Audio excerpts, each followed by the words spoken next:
الحمدللہ رب العالمین والصلاة والسلام علی خاتم النبیین اما بعد فاعوذ باللہ من الشیطان الرجیم بسم اللہ الرحمن الرحیم۔ حضور نبی کریم رؤوف رحیم صلی اللہ علیہ وسلم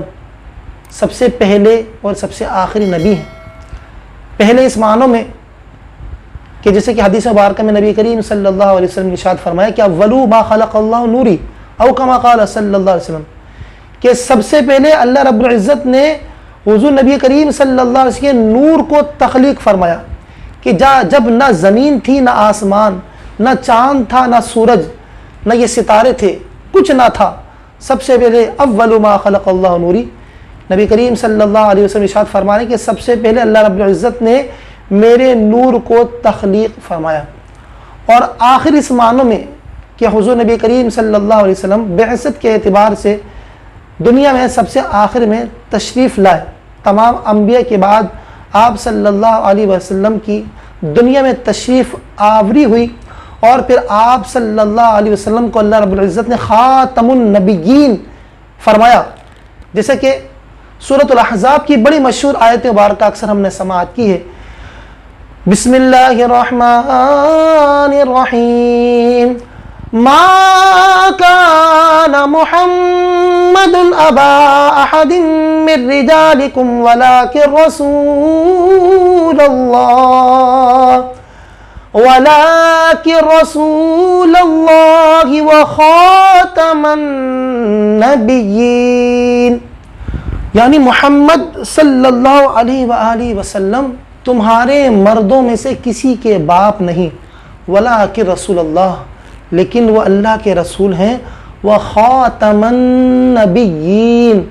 اور اللہ کے آخری رسول ہیں، خاتم النبیین ہیں۔ آپ صلی اللہ علیہ وسلم پر نبوت کا سلسلہ ختم ہو گیا۔ اس کے علاوہ اور کئی آیتیں مبارکہ کہ جس میں نبی کریم صلی اللہ علیہ وسلم کے آخری نبی ہونے کا ذکر موجود ہے۔ اور اگر احادیث مبارکہ کی بات کی جائے تو تقریباً 150 سے زائد احادیث مبارکہ ایسی ہیں جو حضور نبی کریم رؤوف رحیم صلی اللہ علیہ وسلم کی ختم نبوت پر واضح دلالت کرتی ہیں، جیسے کہ صحیح بخاری اور مسلم شریف کی حدیث مبارکہ ہے۔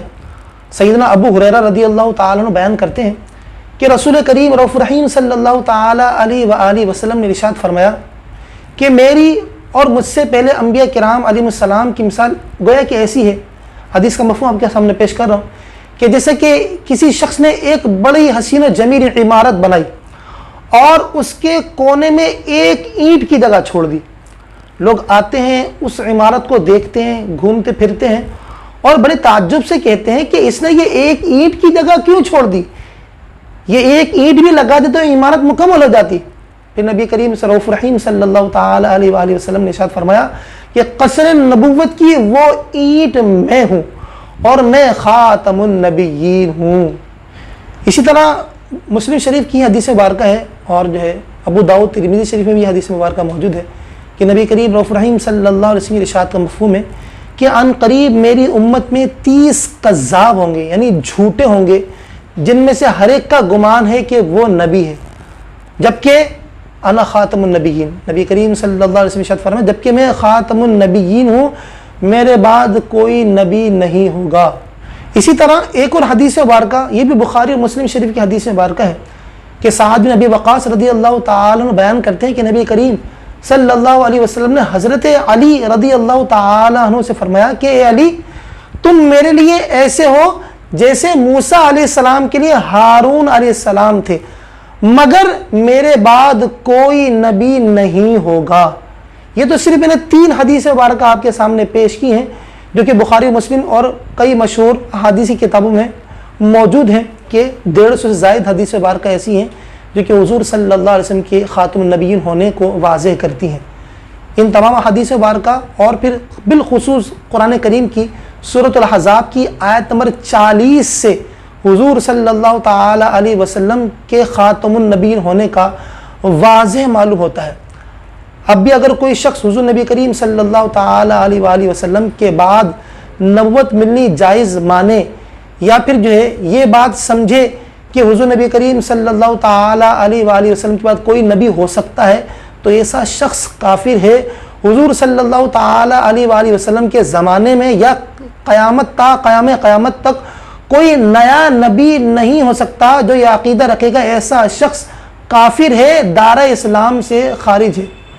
حضور نبی کریم رؤوف رحیم صلی اللہ علیہ وآلہ وسلم کے زمانے میں بھی نبوت کے جھوٹے دعوے دار ظاہر ہوئے، اور کچھ وقت قبل بھی جو ہے پاکستان میں ایک بدبخت مرزا غلام احمد قادیانی نے نبی ہونے کا دعویٰ کیا، اور ہمارے علماء اہل سنت نے اس کی مخالفت کی اور باقاعدہ ایک تحریک چلائی، اور 7 ستمبر 1974 یہ وہ خاص دن تھا کہ جب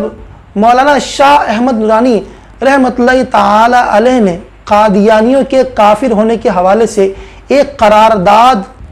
پاکستان کے آئین میں پیش کی،